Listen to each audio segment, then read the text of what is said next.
France की सड़कों पर दो गुटों के बीच झड़प की तस्वीरें भी सामने आई है, जहां टकराव रोकने के लिए टीयर गैस का इस्तेमाल किया गया है। तस्वीरें आपके सामने हम रखेंगे किस तरीके से फ्रांस की सड़कों पर अब टीयर शेल्स का इस्तेमाल किया जा रहा है। ये देखिए आप किस तरीके से भीड़ को खदेड़ने के लिए इस्तेमाल किया गया है आंसू गैस के गोलों का। ये तस्वीरें फ्रांस से सामने आ रही हैं, फ्रांस की राजधानी पेरिस की ये तस्वीरें, जहां पर भारी तादाद में प्रदर्शनकारी इकट्ठा हुए थे।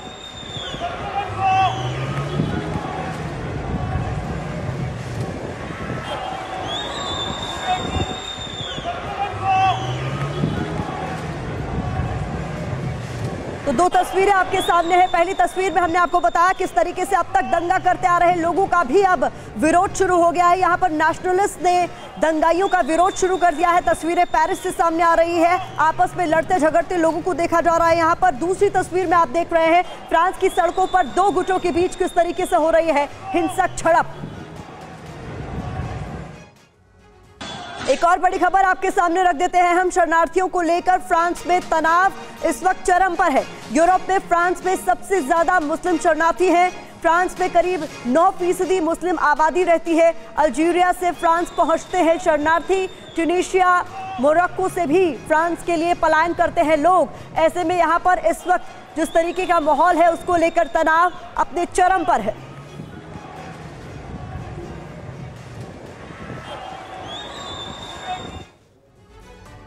तो यूरोप में मुस्लिम शरणार्थियों को लेकर कुछ महत्वपूर्ण जानकारी जल्दी से आपके सामने रख देते हैं और फिर बताएंगे आपको इस वक्त ताज़ा हालात किस तरीके के यहाँ पर बने हुए हैं। सबसे पहले कुछ महत्वपूर्ण जानकारी आपके सामने रख देते हैं हम। यहाँ पर जो मुस्लिम शरणार्थी हैं उनको लेकर मिडिल ईस्ट और अफ्रीकी देशों से बड़ी संख्या में यहाँ पर लोग पहुँचते हैं। अलग अलग देशों से पलायन कर मुस्लिम शरणार्थी फ्रांस पहुँचे हैं। इसके अलावा बता दें आपको 2010 से 2016 के बीच 25 लाख लोग यूरोप पहुंचे। 13 लाख लोगों को शरणार्थी के रूप में रहने की इजाजत यहां पर मिल गई। इसके अलावा अभी यूरोप में करीब 5% मुस्लिम आबादी है। 2050 तक डबल से भी ज्यादा ग्रोथ का अनुमान व्यक्त किया गया है। तो ऐसे में यूरोप में मुस्लिम शरणार्थियों को लेकर यह महत्वपूर्ण जानकारी हो जाती है। फ्रांस में करीब 60 लाख मुस्लिम आबादी है। हर साल 17% की दर से इसमें इजाफा हो रहा है। तो यूरोप में मुस्लिम शरणार्थियों को लेकर यह महत्वपूर्ण जानकारी है जो आपके सामने हम रख रहे थे। लेकिन इस वक्त जो हालात बने हुए हैं उसको लेकर हर किसी के मन में चिंता भी है। संजय भारद्वाज सर हमारे साथ इस वक्त जुड़ रहे हैं क्योंकि हालात इस वक्त संजय सर बहुत ज्यादा खराब है और जो तस्वीरें निकलकर सामने आ रही है उसको लेकर लग रहा है कि आगे अब फ्रांस में क्या होगा। आपको क्या लगता है? देखिए, समस्या बहुत गंभीर है और खासकर जब देख रहे हैं कि जिस तरीके से नेशनलिस्ट और जो माइग्रेंट फोर्सेस हैं, पर्टिकुलर रेडिकल फोर्सेस, उनके खिलाफ जिस तरीके का ये जो गतिविधियां बढ़ रही है, ये निश्चित रूप से फ्रांस सरकार के लिए, मैक्रोन के लिए एक बहुत बड़ी चैलेंज है। और जिस तरीके से लोगों को अरेस्ट किया जा रहा है, वो पर्टिकुलरली जो नेशनलिस्ट हैं वो जो प्रॉपर्टीज को डैमेज कर रहे हैं, डिफरेंट स्टोर्स को डैमेज कर रहे हैं और लोग स्ट्रीट पे आए हुए हैं, ये एक बहुत बड़ा कंसर्न है। खासकर लॉ एंड ऑर्डर के संदर्भ में देखते हैं तो, और काफी लोगों को वहां पे अरेस्ट किया गया है। तो निश्चित रूप से जो सरकार है उसको किस तरीके से नेशनलिस्ट को कंट्रोल करना है और कैसे जो डिस्प्यूटेड जो कंटेंट है उसको किस तरीके से सीज करना है, ये एक बहुत बड़ा चुनौती मैक्रोन सरकार के सामने है।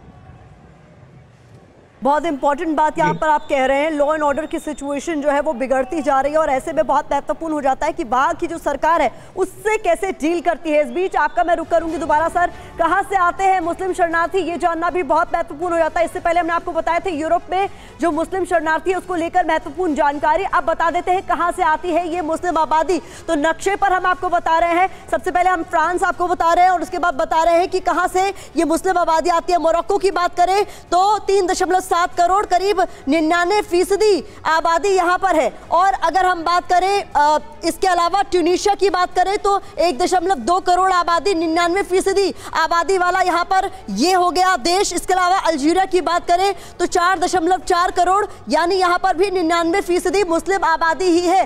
तो ये वो देश है जहां से सबसे ज्यादा हम कहें कि माइग्रेशन होता है। और फ्रांस की अगर बात करें तो सबसे ज्यादा माइग्रेशन इन्हीं देशों से होता है। ये भी जानकारी निकल निकलकर सामने आ रही है। विनोद ऑगस्टीन सर भी हमारे साथ जुड़ गए हैं, रक्षा विश्लेषक हैं। सर, आपका भी मैं रुख करना चाहूंगी। इस वक्त जिस तरीके की स्थिति फ्रांस की बनी हुई है और जो तस्वीरें पेरिस से खास तौर पर सामने आ रही है, यहाँ पर लड़ाई हो गई है अंदरूनी बनाम बाहरी की, और इस लॉ एंड ऑर्डर की सिचुएशन से कैसे डील किया जाए, सरकार के लिए अभी सबसे बड़ी चुनौती यही। ये बिल्कुल, और इसकी नींव जो है, जो फ्रेंच इन्वेजन हुआ बाकी कंट्रीज में, भारत में भी हुआ, आपको याद होगा। पौंडीचेरी एक जमाने में फ्रांस की कॉलोनी हुआ करती थी। जब अंग्रेज के जमाने में भी पौंडीचेरी फ्रांस की कॉलोनी हुआ करती थी, और जब ये जो पौंडीचेरी के जो लोग हैं उनको ऑटोमेटिकली फ्रेंच सिटीजनशिप मिल जाता है। इसी तरह अल्जीरिया हो या फिर जिन कंट्रीज के आपने जिक्र किया है जहां फ्रांस की फ्रेंच कॉलोनीज हुआ करती थी, वो जो लोग हैं वो ऑटोमेटिक उनका सिटीजनशिप मेनलैंड फ्रांस में बड़ा आसानी से हो जाता है। अब ये जो 9 से 11 के बीच के जो पॉपुलेशन है जो वहां पे रहे, और मैं पूरा फ्रांस घूम चुका हूँ। ये मार्से जहाँ पे ये आगजनी हुई है वहां पे मैं सप्ताह भर रह चुका हूँ, और इनको इनके तौर तरीके अच्छे से मैं वाकिफ हूँ। मार्से स्पेशली, या नीस करके एक और जगह है, यहाँ पे जैसे आपने बताया कि ये एक एक्स्ट्रा क्या बोलते हैं, बाहर से आए हुए लोगों का पॉपुलेशन का एक कंसंट्रेशन है जहाँ पे पुलिस भी जाने से कतराती है। और उस ऐसे एक एरिया में निहाल करके एक बच्चे को इन्होंने जब गोली मारा था, वो भी एक ट्रैफिक स्टॉप से भाग रहा था। तो ये सारी चीजें बड़ा कुटी, मुझे लगता है वो चिंगारी जो है एक सिर्फ एक क्या बोलते हैं, एक बहाना था